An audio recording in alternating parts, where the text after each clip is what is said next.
Good afternoon everyone. আমি Biswanath Karmakar, draftsman civil instructor from government ITI Inpur running under PTV থেকে আজকে আমি আবার একটি নতুন টপিক নিয়ে তোদের সামনে উপস্থিত হয়েছি। আজকে যে বিষয় নিয়ে আলোচনা করব সেটি হচ্ছে ড্রাফটসম্যান সিভিল যে ট্রেড রয়েছে তারই একটা বিষয়, যেটা হচ্ছে এস্টিমেটিং অ্যান্ড কস্টিং। তো এরই মধ্যে একটা টপিক যেটা হচ্ছে ভ্যালুয়েশন, তার টার্মস অ্যান্ড ইভ্যালুয়েশন, কী করে মূল্য নির্ধারণ করতে হয় আর কিসের উপর বেসিস করে ভিত্তি করে মূল্যায়ন করা হয়। তো এই চ্যাপ্টার থেকে আমরা কী কী জিনিস জানতে পারবো, যে ভ্যালুয়েশন কী জিনিস, ভ্যালুয়েশনের মধ্যে কী কী জিনিস ইনকর্পোরেট করা রয়েছে, ডিফারেন্ট টার্মসগুলো, আর কীভাবে আমরা বিল্ডিংকে মূল্যায়ন করে থাকি তার বিভিন্ন মেথড। হয়তো কোনো বিল্ডিং 2021 সালে সেটা তৈরি হলো, তো আজ থেকে 5 বছর কি 10 বছর পর 2026 কি 2031 সালে সে বিল্ডিংয়ের দাম কীরকম হবে, সেটা কী করে মূল্যায়ন করা হয় সেটার বিষয়ে এখানে কিছু তথ্য দেওয়া রয়েছে। প্রথমে বলছে ডেফিনেশন, সংজ্ঞা। Valuation is the technique of estimating or determining the fair price or value of a property such S A building, other engineering structures of various types, land, etc. By valuation, the present value of a property is determined. তো valuation কি? Valuation হচ্ছে একটা পদ্ধতি। কিসের পদ্ধতি? যে estimate করার পদ্ধতি, হিসেব করার। কি হিসেব করতে হবে? যে প্রপার্টি যে থাকবে সে প্রপার্টির হিসেব, কোনো fair price.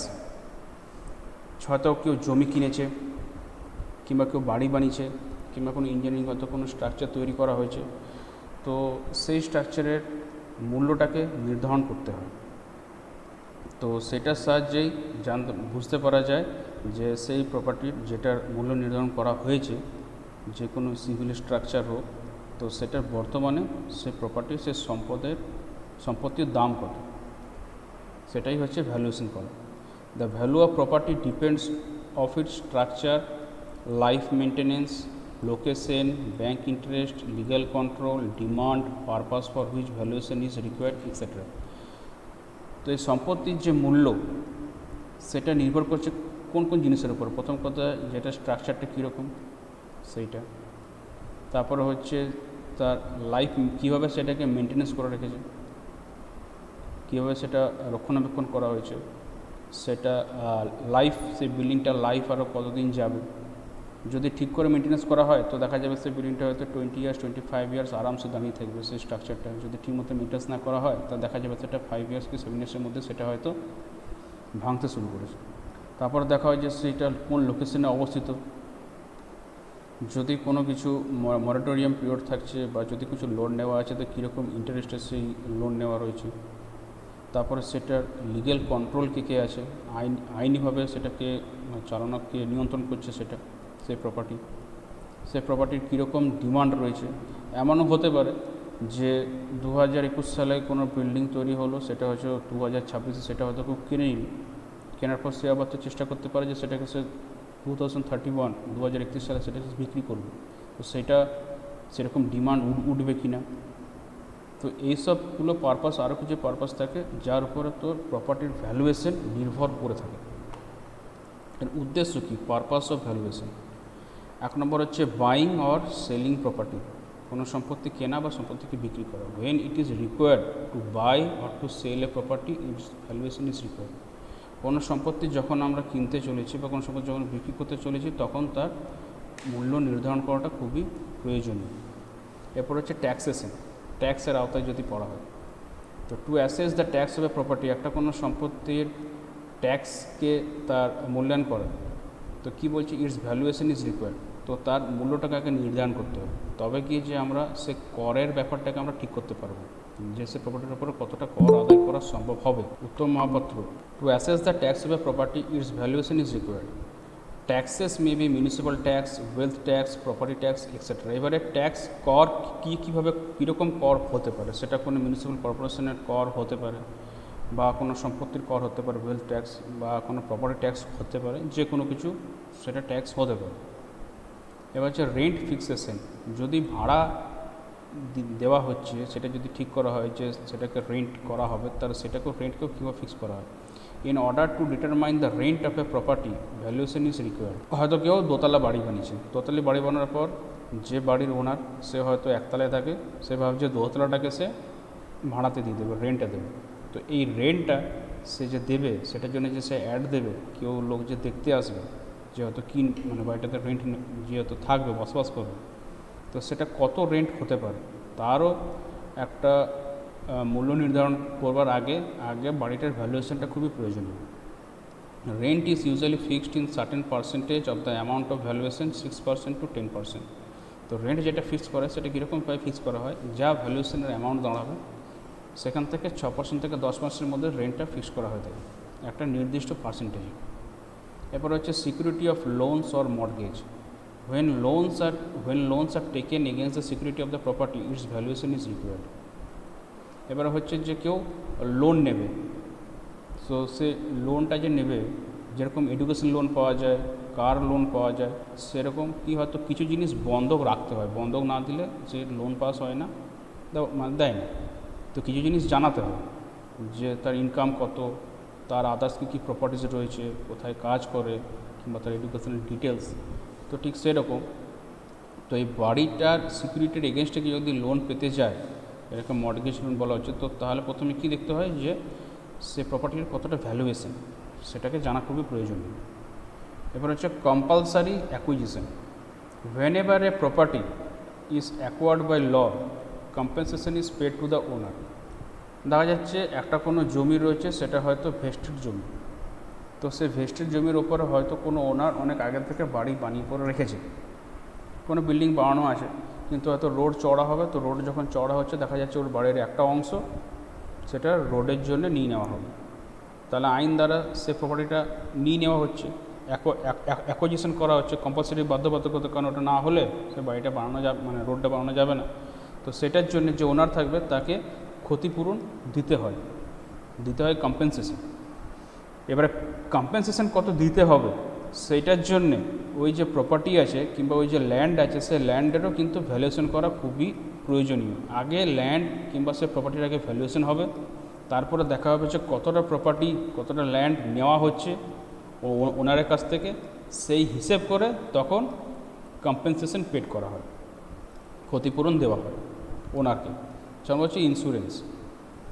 Valuation of a property is also required for insurance, betterment charges, etc. এবারে ইন্স্যুরেন্সকে যদি ক্লেম করছি, ঠিক আছে, ইনসিওর্ড যে পার্সন থাকবে, তো সেটার জন্য প্রপার্টির ভ্যালুয়েশনটা খুবই দরকার। কারণ এরকম অনেক আছে যারা কি যে তাদের নিজস্ব প্রপার্টির ইন্স্যুরেন্স করা আছে, যে প্রপার্টির যদি কোনো কিছু ক্ষতি হয় তখন ইন্স্যুরেন্স থেকে সে টাকাটা পাবে। তো এই বিমা যে করা হয়, তো বিমা সব কিছুরই বিমা হয়ে থাকে। তো সেই জন্য এবারে ইন্স্যুরেন্স যে কোম্পানি করতে চলেছে, তো তার আগে তাকে তো জানতে হবে যে প্রপার্টিটার জন্য সে ইন্স্যুরেন্স করছে, সে প্রপার্টির অ্যাকচুয়াল ভ্যালুয়েশনটা কত, কিংবা আগামী 5 বছর বা 10 বছর পরে সেটার ভ্যালুয়েশনটা কোথায় গিয়ে করে দাঁড়াবে। তো এই সবের জন্যে কি এটা হচ্ছে সব ভ্যালুয়েশন করার এগুলো উদ্দেশ্য, যে ভ্যালুয়েশন জিনিসটা কেন দরকার হয়ে থাকে, কী জন্য মূল্য নির্ধারণ করতে হয় কোনো প্রপার্টি, কোনো ল্যান্ডে, কী জন্য, যাতে কিছু কিছু টেকনিক্যাল টার্মস রয়েছে। প্রথমে রয়েছে gross income. Gross income is the total income and includes all receipts from various sources. The outgoings and the operational and collection charges are not deducted. তো গ্রস ইনকাম হচ্ছে কি, এখানে পুরো টোটাল যে ইনকামটা যেটা হচ্ছে, তো একের মধ্যে কী কী জিনিস থাকছে, যে সব রকম সোর্স থেকে যা যা রিসিপ্ট এখানে আসছে সব কিছু নেওয়া হয়, প্লাস এখানে টোটাল যে ইনকাম থাকে সেটাকেও এখানে ধরা হয়, সেটাকে পুরোটাকে বলা হচ্ছে কি গ্রস ইনকাম।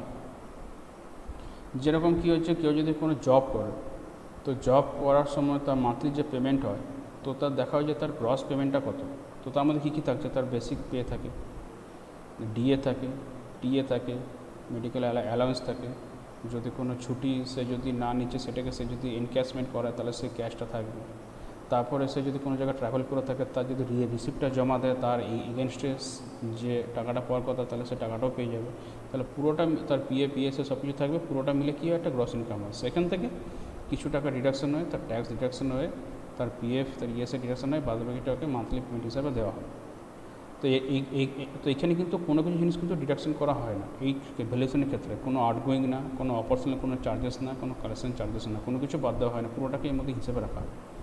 এবার আসছে net income or net return. This is the amount left after deducting all outgoings, operational and collection expenses from the gross income or total receipt. তার টোটাল যে ইনকামটা হলো সেই টোটাল ইনকাম থেকে আউটগোয়িং যা যা থাকছে, যা যা অপারেশনাল চার্জেস, যা যা কালেকশন এক্সপেন্সেস, সব কিছুকে মাইনাস করে তারপরে যেটা পড়ে থাকে সেটা হচ্ছে নেট ইনকাম। যেরকম এক্সাম্পলটা দিলাম যে পিএফ, ইএসআই, তারপর যদি কোনো আদার্সকে যদি ইন্স্যুরেন্স করা থাকে তার টাকা ট্যাক্স যা হলো, মানে যে ইনকামটা করলো তারপর যদি কোনো ট্যাক্স থাকে তাহলে সেইটা পুরোটাকে মাইনাস করে তারপরে যেটা পড়ে থাকবে সেটা হচ্ছে নেট ইনকাম, যেটাও হাতে পাবে। এবার হচ্ছে আউটগোয়িং। তো আউটগোয়িংটা কী জিনিস বলছে, outgoing or the expenses are required to be incurred to maintain the revenue of the building. The various types of outgoings are as follows. তো এখানে পরপর এবার আউটগোয়িংগুলো দেওয়া হচ্ছে। এটা কী জিনিস, এটা হচ্ছে খরচাটা।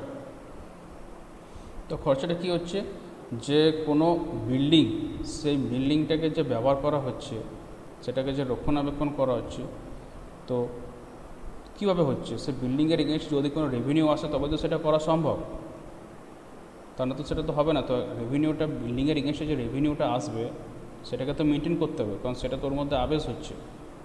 তো এখানে বিভিন্ন টাইপের আউটগোয়িংগুলোকে এখানে বলা হয়েছে, কী কী জিনিস রয়েছে। প্রথম কথা হচ্ছে কি taxes. This include municipal tax, property tax, wealth tax etcetera, which are to be paid by owner of the property annually. তো অ্যানুয়ালি প্রতি বছর ওনারকে কী করতে হয়, এসব ট্যাক্সগুলোকে পে করতে হয়।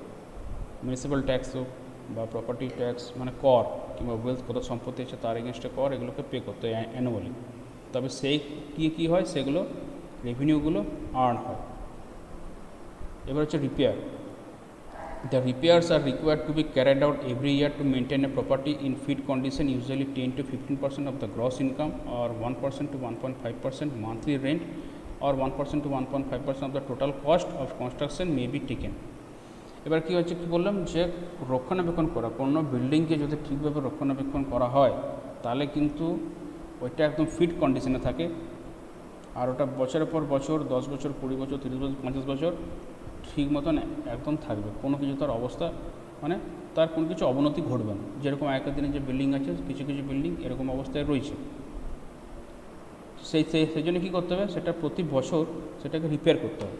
তো তার জন্যে কি কতটা রিপেয়ারের জন্য খরচা লাগবে সেটাকে হিসাব করা। তো কী বলছে, সেটা গ্রস ইনকাম যা থাকে তার 10 থেকে 15%, বা যে মান্থলি রেন্ট আসে তার 1% থেকে 1.5%, বা 1 থেকে 1.5% কার যে টোটাল কনস্ট্রাকশন করতে যে খরচাটা হয়েছিল তা, এটাকে হিসেবে ধরা হয়।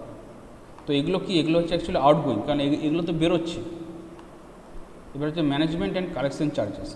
এটাকে বলছে দিস ইনক্লুড দ্য এক্সপেন্সেস। এইখানে কোন কোন খরচাগুলো ধরা হচ্ছে, বলছে এক্সপেন্সেস ইনক্লুড কী থাকছে, অন রেন্ট কালেকশন, মানে ভাড়া দিয়েছি তো ভাড়ার এগেন্সটে কিছু কালেকশন তো আসবে সেটা। তারপর হচ্ছে কোনো ওয়াচম্যানের যে খরচাটা সেটা তো লাগবে, কারণ কোনো বিল্ডিং বানালাম, কোনো সিকিউরিটি গার্ড তো লাগবে তাই গার্ড দেওয়ার জন্য, সেটা তো ওকে তো পেমেন্ট করতে হবে।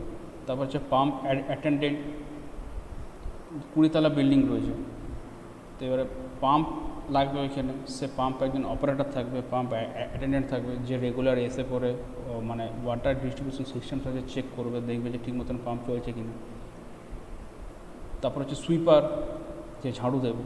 তো এগুলো কী হচ্ছে, আমার টোটাল যে গ্রস রেন্ট থাকবে সেই গ্রস রেন্টের 5 থেকে 10% ধরা হয়, সেটা দিয়ে পরেই এক্সপেন্সগুলো এখানে হয়। তো for small building none of this may be taken into account. এবার দেখা যায় যদি ছোটো বিল্ডিং হয় তখন তো এগুলো তো হিসাবের মধ্যে নিয়ে আসা হয় না, তখন এগুলো হিসাবে বাইরে থাকে। কারণ সব বিল্ডিংয়ে তো এরকম লাগে না, কারণ দেখা হলো 2 তলা বিল্ডিং, তো 2 তলা বিল্ডিংয়ে না ইয়োর পাম্প অ্যাটেন্ডেন্ট লাগবে, না সুপার লাগবে, না ওয়াচম্যান লাগবে, কিন্তু আদার্সের ক্ষেত্রে এগুলো লাগে। এবার হচ্ছে সিঙ্কিং ফান্ড, হচ্ছে a certain amount of the gross rent is set aside annually as sinking fund to accumulate the total cost of construction when the life of the building is over. এবার দেখছি একটা বিল্ডিংয়ের life time হয়তো বলা হলো যে 25 বছর, তো সেই বিল্ডিংটা হয়তো 25 বছর সে কমপ্লিট করে দিয়েছে, ঠিক আছে।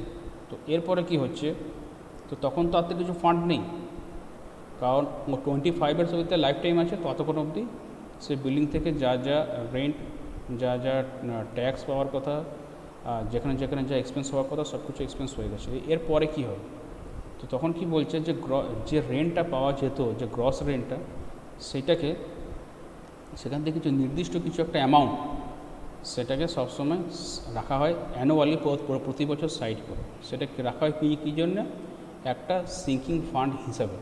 তো সেটাকে এক জায়গায় করা হয়, অ্যাকুমুলেট করা হয়। তো অ্যাকুমুলেট কেন করা হয়? To accumulate the total cost of construction when the life of the buildings over. মানে কি, মানে বিল্ডিং লাইফটা শেষ হয়ে গেলো, এবারে বিল্ডিংয়ের লাইফ যখন ওভার হচ্ছে তখন সে বিল্ডিংটাকে ঠিক মতো মেনটেন করতে হবে। তখন ওর জন্য কী কী দরকার দেখতে হবে, যে কোথায় কোথায় কনস্ট্রাকশনের প্রবলেম হয়েছে, কোথায় কোথায় ক্র্যাক হয়েছে, সেটাকে আবার ওইটাকে ক্রাশ করে ভেঙে পড়ে আবার ওইখানে প্লাস্টার করা দরকার, কিংবা ওখানে হয়তো ম্যাসনরি করতে হবে, হয়তো কোনো আর্কিটেকচারাল অংশ হয়তো ভেঙে গেছে, সেটাকে আবার ঠিক করে বানাতে হবে, হয়তো আবার প্লাস্টার লাগবে, হয়তো আবার পেন্ট করতে হবে। তো তারও তো একটা খরচা আছে। তো সেই খরচাটা কোথা থেকে আসবে? সেটা হচ্ছে যে গ্রস রেন্ট পাওয়া যায়, যেটা সে রেন্ট থেকে অ্যানুয়ালি কিছু একটা নির্দিষ্ট অ্যামাউন্ট সেটাকে রাখা হয় সাইড করে, সেটাকে বলা হচ্ছে সিঙ্কিং ফান্ড। সেটাকে কাজে লাগানো হয় বিল্ডিংয়ের লাইফ যখন ওভার হয়ে যাবে, তারপরে আবার যদি কোনো কিছু কনস্ট্রাকশন করতে হয় সেটা তখন এই কাজে লাগা হচ্ছে সিঙ্কিং ফান্ড। এবার হচ্ছে loss of rent. The property may not be kept fully occupied. In such a case, a suitable amount should be deducted from the gross rent under outgoings. এখানে কি বলছে যে প্রপার্টি, তো সেটা কি অনেক সময় পুরোপুরি ভাড়া দেওয়া যায় না, তার মানে কি ফুললি অকুপাইড হয় না। তো সেই সব যদি কিছু হয় ঘটনা, তখন কী হবে? তখন একটা সুটেবল একটা লামসাম অ্যামাউন্ট সেটা কি করা হয়? ডিডাক্ট করা হয়। কোথাতে করা হয়? যে গ্রস রেন্টটা পাওয়া যেত তার থেকে একটা অ্যামাউন্ট ওখান থেকে ডিডাক্ট করে রাখা হয়। তো সেটা কোন সেকশনের আন্ডারে পড়ছে? সেটা পড়ছে আউটগোয়িংয়ের নিচে, সেটাকে রাখা হয়, মানে আউটগোয়িংয়ের মধ্যে এইটা থাকছে। এবারে যে কি মিসলেনিয়াস কি আর কি খরচা থাকবে, মানে আউটগোয়িং মধ্যে কী আর পড়তে পারবে? যে this include electric charges for running lift, বা লিফট যে চলে, যেখানে ফ্ল্যাট তৈরি হয় 10 তলা 20 তলা বিল্ডিং, সেখানে তো লিফট দরকার। তো সেখানে লিফটের জন্য কী থাকবে?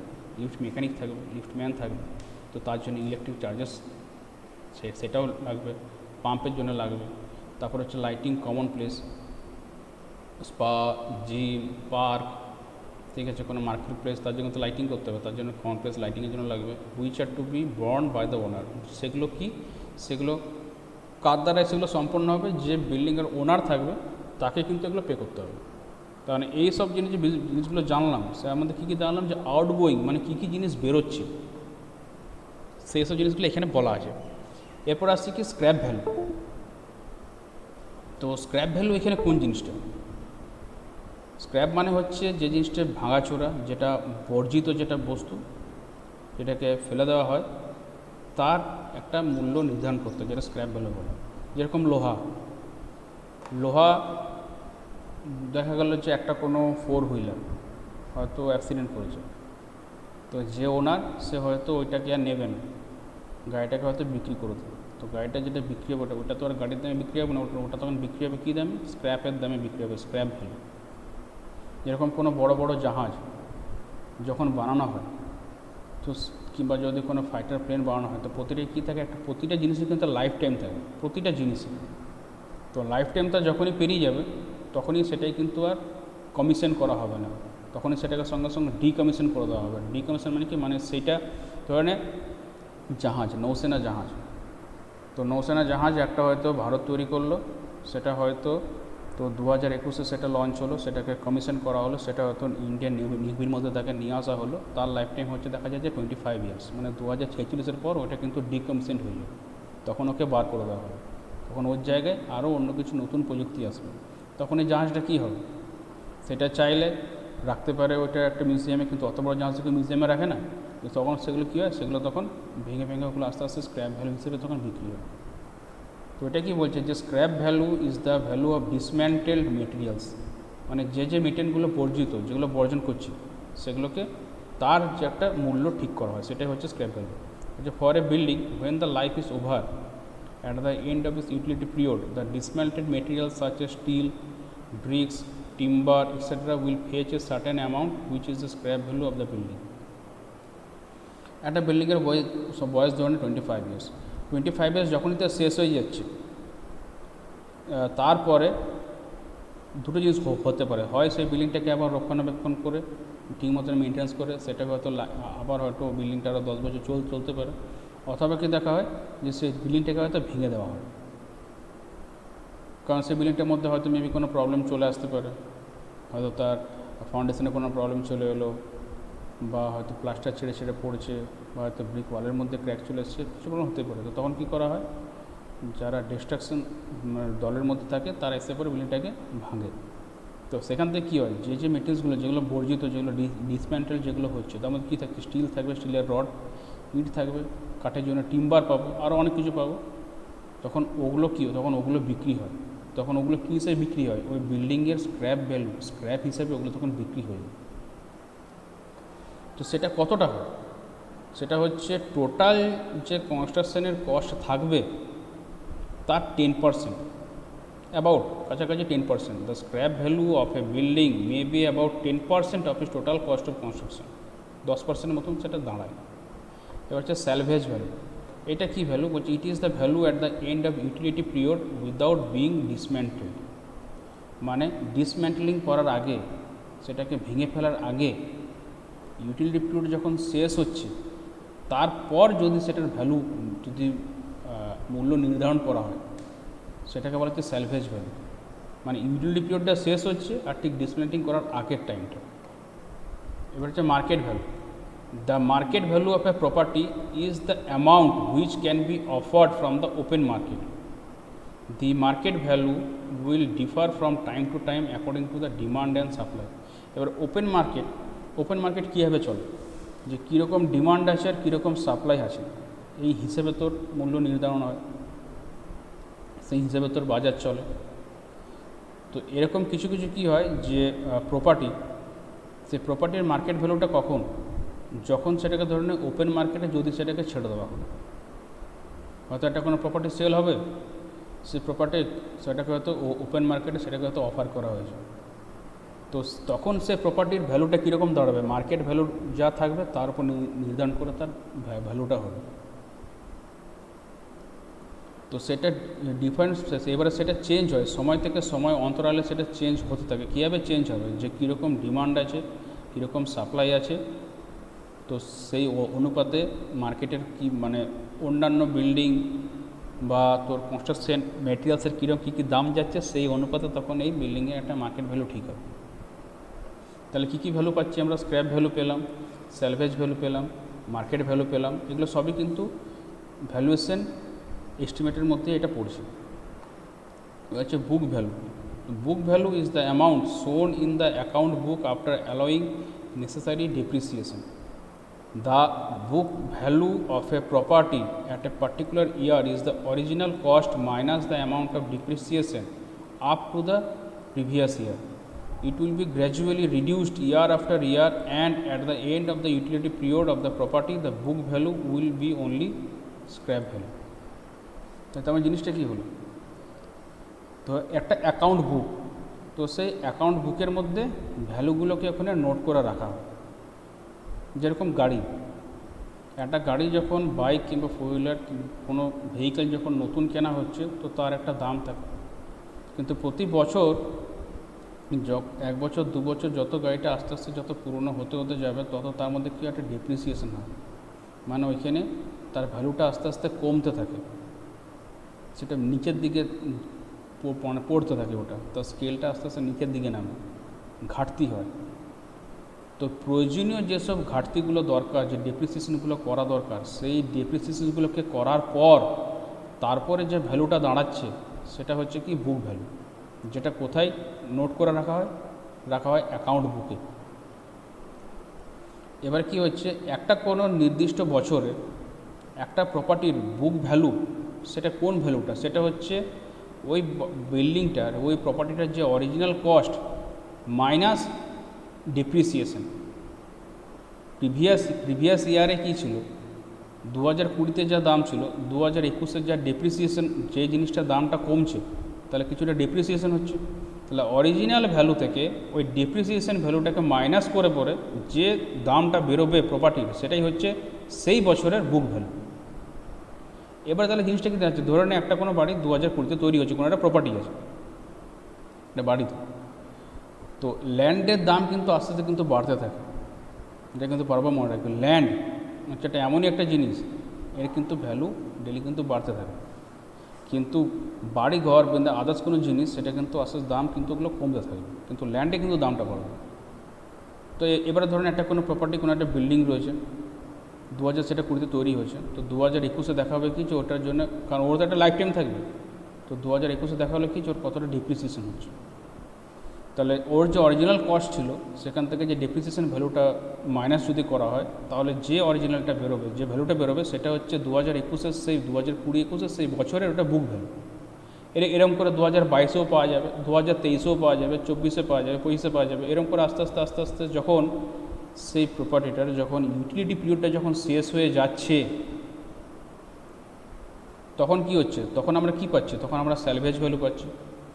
তারপরে যখন ওটাকে ডিসমেন্টলিং করা হচ্ছে তখন আমরা স্ক্র্যাপ ভ্যালু পাচ্ছি। তাহলে অটোমেটিক্যালি কী হচ্ছে, ইউটিলিটি পিরিয়ড যখন শেষ হচ্ছে, তো তার মানে কি, তার মানে প্রতি বছর বছর পর বছর কী হচ্ছে, আস্তে আস্তে তার দামটা কমতে কমতে আসছে, গ্র্যাজুয়ালি রিডিউস হচ্ছে, তার প্রপার্টির দামটা কমে কমে এলো। তখন কী হচ্ছে, তখন যেটা বুক ভ্যালু থাকবে, তখন সে লাস্ট অবধি যেটা বুক ভ্যালু থাকবে সেটাই তখন স্ক্র্যাপ ভ্যালুতে অটোমেটিক্যালি পরিণত হয়ে যাবে। কারণ তখন তো ওটা স্যালভেজ ভ্যালু পাবো, তারপর ওটা ডিসমেন্টলিং করাবে, তখন থেকে স্ক্র্যাপ ভ্যালু পাবো, তাহলে অটোমেটিক্যালি বুক ভ্যালু তখন স্ক্র্যাপ ভ্যালুতে চলে এলো। এবারে আসছে রেটেবল ভ্যালু। রেটেবল ভ্যালুটা কি, is the net annual letting value of এর property which is obtained after deducting the amount of yearly from the gross income.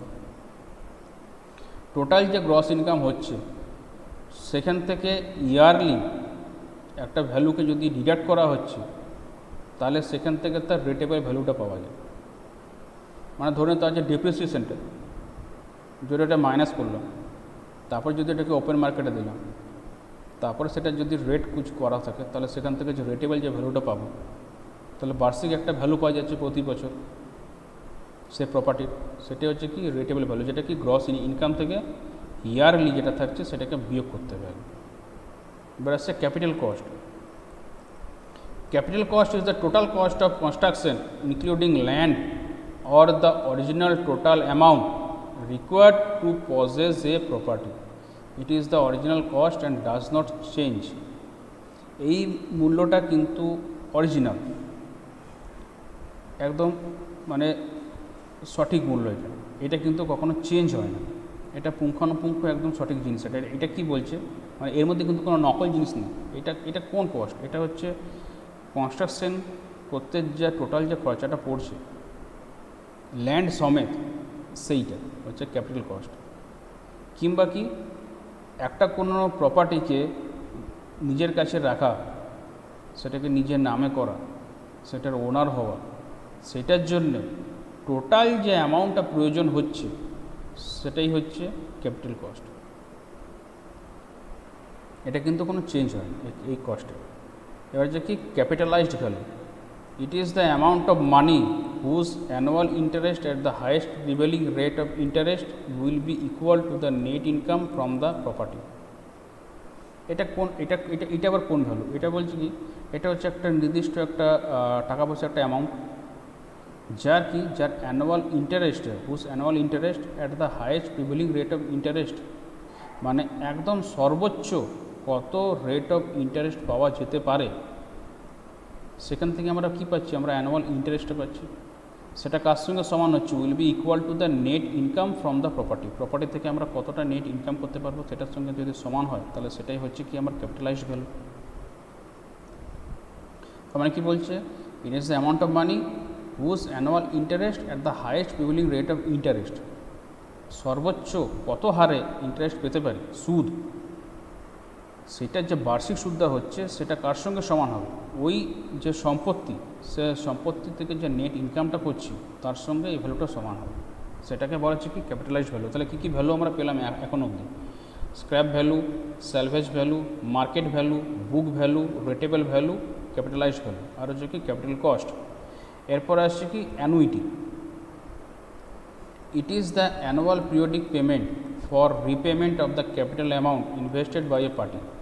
Annuity means annual payment, এটা হচ্ছে একটা বার্ষিক একটা পেমেন্ট মানে দিতে হয়, প্রদান করতে হয়। সেটা কীভাবে, মানে একটা কোনো পার্টি সে তো কিছু অ্যামাউন্ট সে তো ইনভেস্ট করছে, তো সেটার জন্য ধরনে সে কিছু লোন নিল, লোন নেওয়ার পর সে হয়তো এবার তাকে লোনটা শোধ করতে হবে, তো তাকে পিরিয়ডিক্যালি তাকে কিংবা বার্ষিকে তাকে একটা অ্যানুয়াল পেমেন্ট করতে হচ্ছে। তো সেটা কী জন্য করছে, ওই যে ক্যাপিটাল অ্যামাউন্টটা যেটা পেয়েছে তার জন্য তাকে রিপেমেন্ট করতে হচ্ছে, কারণ ওটা পার্টি দ্বারা সেটাকে সে ইনভেস্ট করেছে।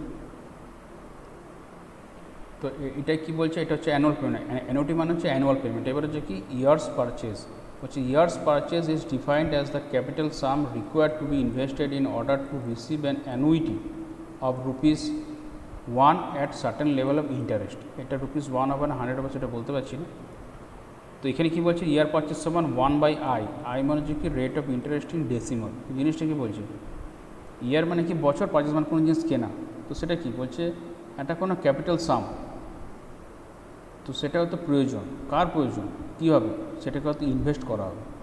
Two be invested in order, কী জন্য ইনভেস্ট করা হবে, in order to receive an annuity, মানে বার্ষিক সে একটা পেমেন্ট হয়তো পাবে, তার জন্য একটা নির্দিষ্ট কিছু রেট অফ ইন্টারেস্ট হয়তো ফিক্সড রয়েছে। ধরে না কেউ হয়তো বাড়ি বানাবে, তো এমন একজন আছে যে সে কী করলো, সে তাকে কিছু লামসাম অ্যামাউন্ট তাকে পে করলো, কিন্তু বলে দিল যে আমি যে ইনভেস্ট করলাম টাকাটা, সে ক্যাপিটাল সামটা আমি দিলাম, তার বিপরীতে কিন্তু আমার কিন্তু একটা অ্যানুইটি কিন্তু চাই, তার জন্য হয়তো এত রেট অফ ইন্টারেস্ট ব্যাংকের সঙ্গে কথা বলেছে, তো ফিক্সড করলো। তো সেই জিনিসটা এখানে বলেছে।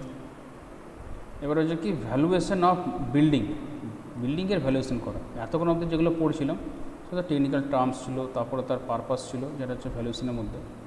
এবার কি আসছে, বিল্ডিংয়ের ভ্যালুয়েশন করা। টোটাল একটা বিল্ডিংয়ের কী করে মূল্য নির্ধারণ করতে হয়।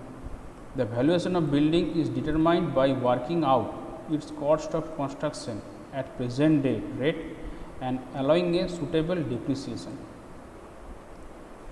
তো কী করে হচ্ছে বিল্ডিংয়ের ভ্যালুয়েশন করা, কী করে সেটাকে নির্দিষ্ট করা, কী করে সঠিকটাকে বার করা হবে।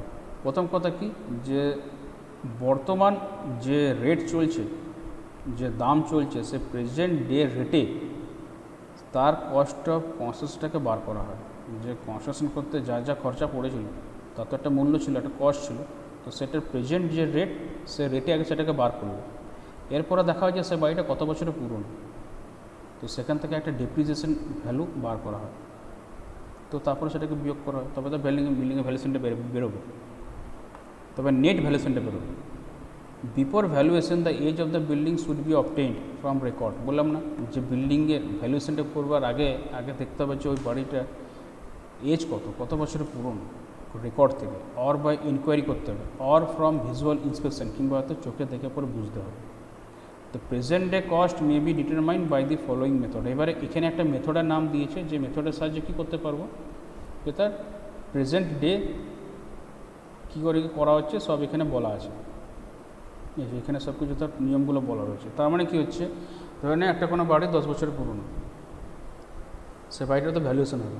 বাড়িটা 2021 হয়তো দেখালো বাড়িটা 2011 তৈরি হয়েছে, 2021 চলছে। তো প্রথমে 2011 যা মেটেরিয়ালসের দাম ছিল 2021-এ, অবশেষের দামগুলো বেড়ে যাবে, যে বিল্ডিং মেটেরিয়ালস থাকবে। তো ওই বিল্ডিংগুলো বানাতে গিয়ে ওর তো একটা এস্টিমেট করা থাকবে, 2011-তে যেটা হয়েছে তার একটা ডিটেল এস্টিমেট থাকবে। সেই ডিটেল এস্টিমেটটাকে একটা রেকর্ড থেকে বার করা হবে, নিয়ে তারপরে দেখা হবে যে প্রতিটা মেটেরিয়ালসের কী কী দাম পড়েছে, কস্ট, সেগুলোকে বর্তমান দামে সেগুলোকে নিয়ে আসা হবে। তবে গিয়ে যে বিল্ডিংয়ের বর্তমান দামটা পাওয়া গেল, তারপরে তার লোকেশনের ভ্যালুটা ওখানে যোগ হলো, ঠিক আছে। কিন্তু এবারে যে বাড়িটা যে 10 বছরের পুরনো, তাহলে বাড়িটা 10 বছরের জন্য কি পুরনো বলে কি ওখান থেকে কিছুটা ভ্যালু ডেপ্রিসিয়েশন হবে। তারপর সেই ডেপ্রিসিয়েশন যদি ওখান থেকে মাইনাস করা হয়, তাহলে তার বিল্ডিংয়ের নেট ভ্যালুটা বর্তমান রেটটা সেটা বেরিয়ে যাবে ডেপ্রিসিয়েশন করার পর। তো সেটা কীভাবে হচ্ছে, ওইটাই বলছে কি, যে বিল্ডিংয়ের এজটাকে জানার জন্য সেটা যে রেকর্ড থাকে, বিএলআরও যে রেকর্ড, সে রেকর্ড থেকে সেটাকে বার করতে হয়, কিংবা ইনকোয়ারি করতে হয়। যে ইনকোয়ারির জন্য ফর্ম ফিল আপ করে বলতে হয় যে এরকম কোনো কিছু প্রপার্টি হয়তো কিনবে, সেখান থেকে হয়তো লোকে সেটাকে ইনকোয়ারি করবে, কিংবা সেটাকে যারা এক্সপিরিয়েন্স থাকে তারা সেটাকে চোখে দেখে বুঝতে পারবে যে এটার মোটামুটি কীরকম দাম তার আসতে পারে। এবারে সেই মেথডগুলো এখানে বলেছে কী করে প্রেজেন্ট ডে কস্টে কী করে বার করা হয়ে থাকে।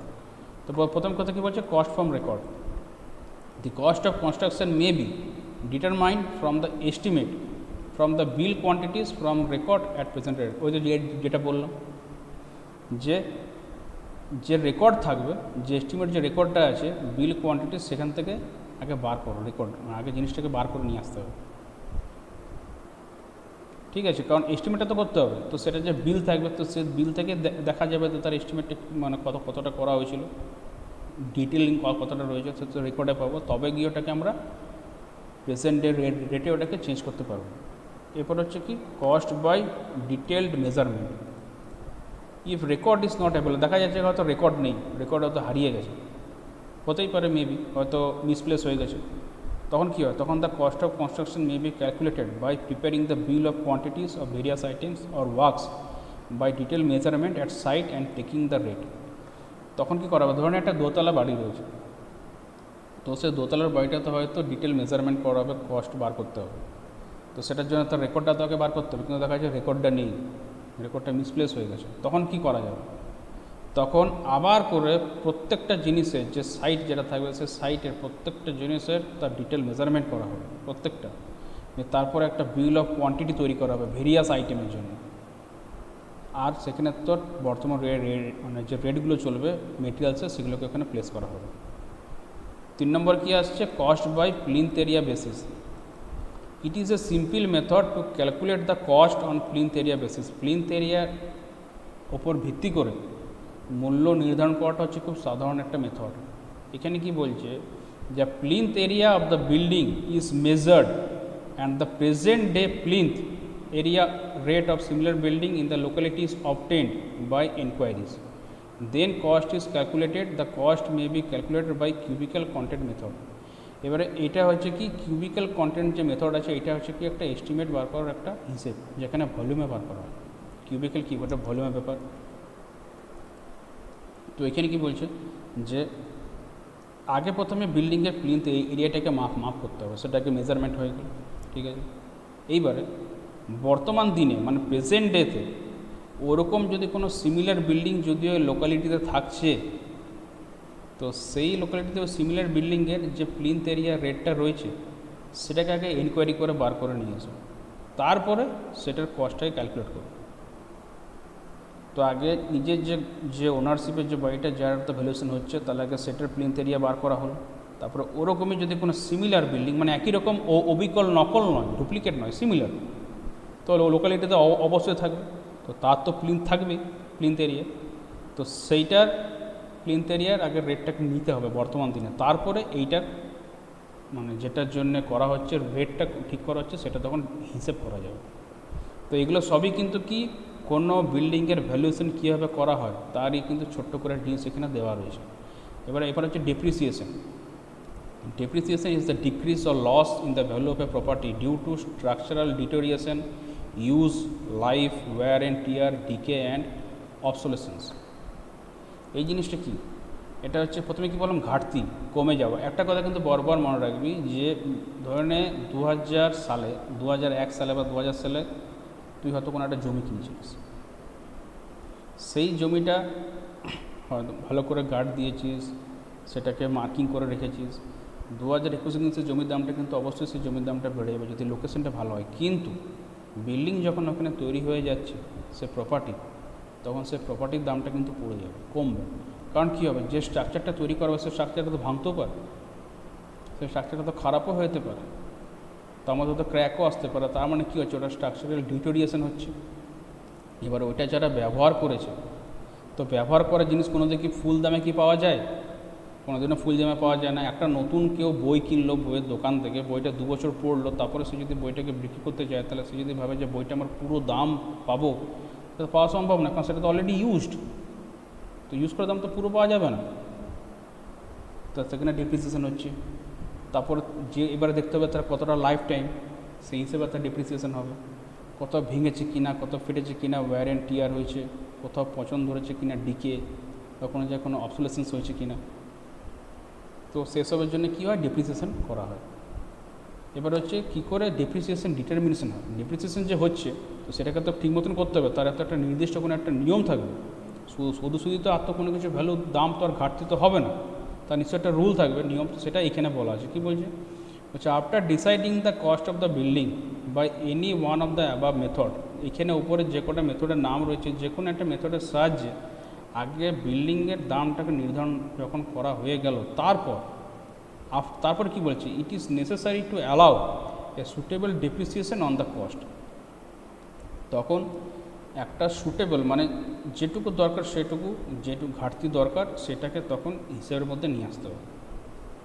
তো জেনারেলি ফর 5 to 10 ইয়ার, ঠিক সে আমি জিনিসটা বলে দিচ্ছি, একটা খুব সিম্পল জিনিস, যে বাইক 4 হুইলার যে ইন্স্যুরেন্স হয় 2000 প্রতি বছর তো ইন্স্যুরেন্স করতে হয়। দেখা গেলো 2020-তে কেউ একটা বাইক কিনেছে, তো 2020 ইন্স্যুরেন্স করাবে। এবার 2021 যখনই ওটাকে রিনিউয়াল করতে যাবে তখনই কিন্তু গাড়ির দামটা কমে যাবে।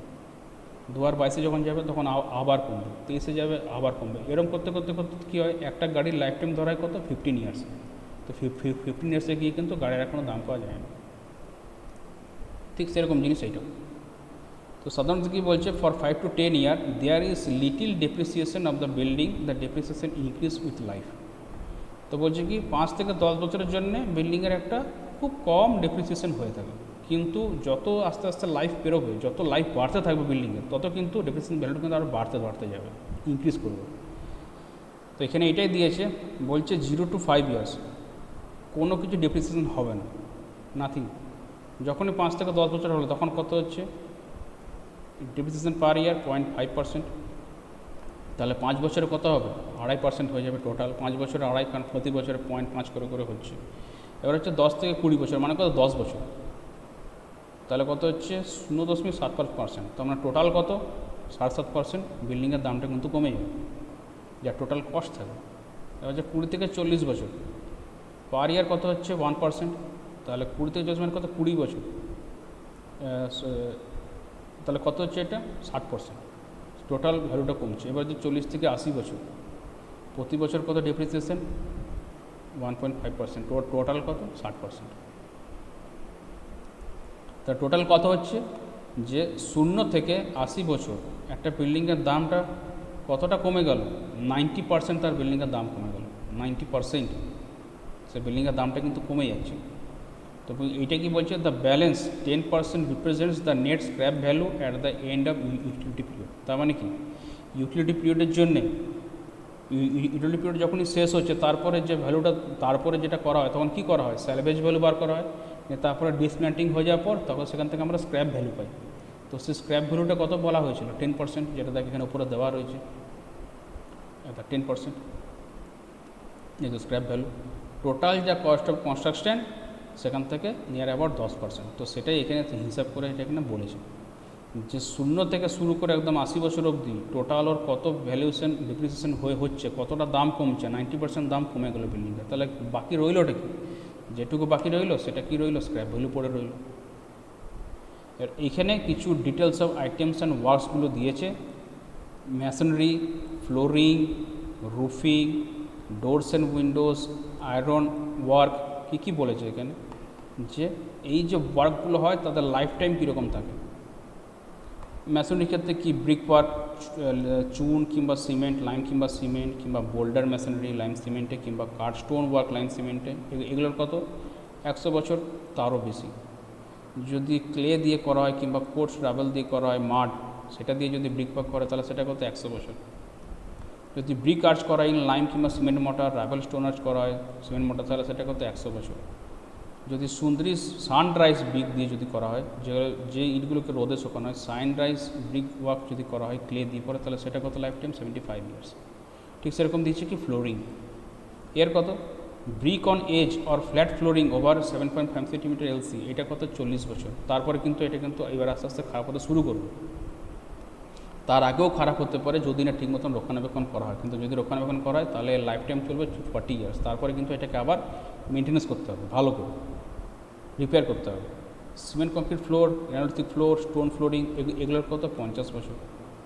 টেরেস ফ্লোর, লাইম কংক্রিট, এটা কত 20 বছর। তাহলে এটা কী করলো, ফ্লোরিং গেল, তারপরে গেলো মেশনারি। এরপরে কী আসছে, রুফিং, ছাদের ক্ষেত্রে। তো কী বলছে এখানে, যদি আরসিসি হয়, রেনফোর্স ব্রিক ওয়ার্ক হয়, কিংবা তোর জ্যাক কাচ রুফিং, স্টোন ফ্ল্যাক্স, এলসি টেরেসিং, তো সেটার জন্য কত 75 ইয়ার্স। রুফিং যদি করা হচ্ছে আয়রন ওয়ার্কিং রুফিং, সেটার জন্য কত 80 বছর তার লাইফ টাইম। সালউড যদি ব্যবহার করা হয় ছাদের জন্য, তাহলে সেটা কত 60 বছর। যদি এরকম নর্মাল দেশীয় কাঠ দিয়ে যদি ব্যবহার করা হয়, কাজ করা হয়, country wood in case of roofing, তাহলে সেটা কত মাত্র 15 বছর। এলাহাবাদ রক টাইলিং, যেটা মানে এটা হচ্ছে টাইলস ছাদের জন্য, তো সেটা কত 25 years. Galvanised iron sheet roofing যদি 22 মানে যদি সিট দিয়ে করা হয়, বিডাব্লিউজি হচ্ছে তোর এটা হচ্ছে তো বোঝা যাচ্ছে গজটা কত, তাহলে সেটা কত 50 ইয়ার্সে তো লাইফ টাইম। সেরকম শাল বালিজিন রুফ এটা কত 20 years, pine wood ceiling 30 years. তাহলে রুফিংয়ের জন্যে যদি এগুলোকে ব্যবহার করা হয়ে থাকে তাহলে কোনটার জন্য কত বছর তার লাইফ টাইম, সে লাইফ টাইম এখানে দেওয়া রয়েছে। ঠিক সেরকম ফ্লোরিংয়ের জন্য কী কী জিনিস তার লাইফ টাইম এটা দেওয়া রয়েছে, ম্যাসনারির জন্য তার লাইফ টাইম এখানে দেওয়া রয়েছে।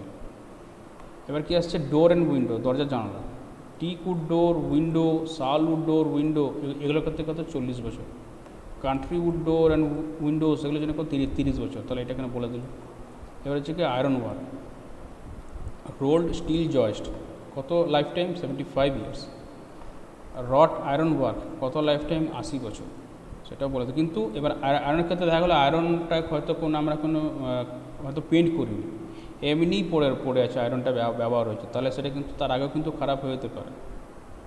তো অতএব ভালো করে মেনটেন্স করতে হবে প্রথম থেকে, তারপরে তার লাইফ টাইমটা এরকম দাঁড়াবে 75 থেকে 80 ইয়ার্স। এরপর আসছে কি যে মেথড কিছু কিছু এখানে দেওয়া রয়েছে, তো সেই মেথডটা এটার আজকে আর এখানে আর আমি পড়াচ্ছি না এটা, তো এটা নেক্সট ডেতে এটা পড়াবো। তো আজকে আমি এইটুকু এখানে যা বললাম সেটুকু জিনিস বুঝতে পারলি? হ্যাঁ স্যার। তো এটা হচ্ছে কি ভ্যালুয়েশন, টার্মস অ্যান্ড ইভ্যালুয়েশন, এর আরেকটা পার্ট, এটা নেক্সট ডেতে মানডেতে এটা পড়াবো, ঠিক আছে? হ্যাঁ স্যার। তো এখন তাহলে ক্লাসটা আমি এখানে শেষ করছি, আমি একটা টাস্ক দেবো ছোটো, সেই টাস্কটা করে সাবমিট করে দেবে, ঠিক আছে? হ্যাঁ sir. Okay, thank you sir. Welcome, stay safe, stay home, হ্যাঁ। ওয়েলকাম।